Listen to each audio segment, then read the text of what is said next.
It's going to start with this, the Lordship of Jesus Christ.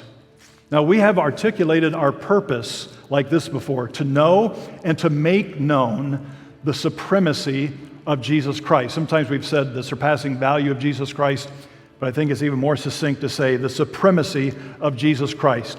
What is our purpose? It is to know and to make known the supremacy of Jesus Christ. Now, I realize this morning that to a large degree I'm preaching to the choir. And that expression means, number one, that you're not learning anything new, that you're hearing things that you already know and believe.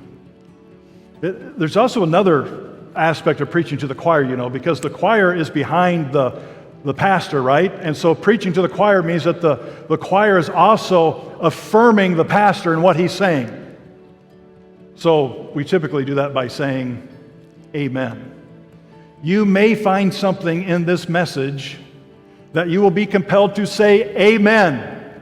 Okay? Just giving you a heads up, especially with what I'm about to say. Number one, the Lordship of Jesus. Emmanuel, there is no greater treasure in all the universe than Jesus Christ the Lord. Emmanuel, there's no greater power in all the universe than Jesus Christ the Lord. And Emmanuel, there is no greater glory in all the universe than Jesus Christ the Lord. To know Him and to make Him known is our greatest joy and pleasure. This is why He made us. He made us to know Him and to make Him known to others. Now, I'm going to turn back to Colossians chapter 3. Colossians chapter 1.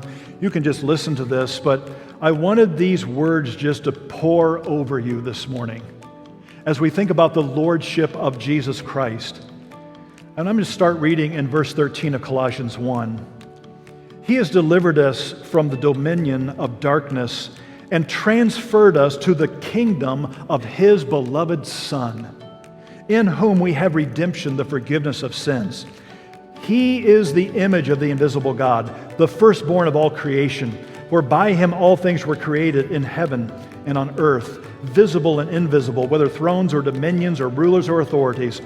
All things were created through Him and for Him. And He is before all things, and in Him all things hold together.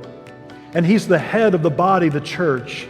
He's the beginning of the firstborn from the dead, and in everything He might be preeminent. For in Him all the fullness of God was pleased to dwell, and through Him to reconcile to Himself all things, whether on earth or in heaven, making peace by the blood of His cross. And let's say it again, there's no greater treasure in all the universe than that one, the one Paul is writing about, Jesus Christ the Lord. He's our treasure. By God's grace, He's opened our eyes to that reality of who Jesus is.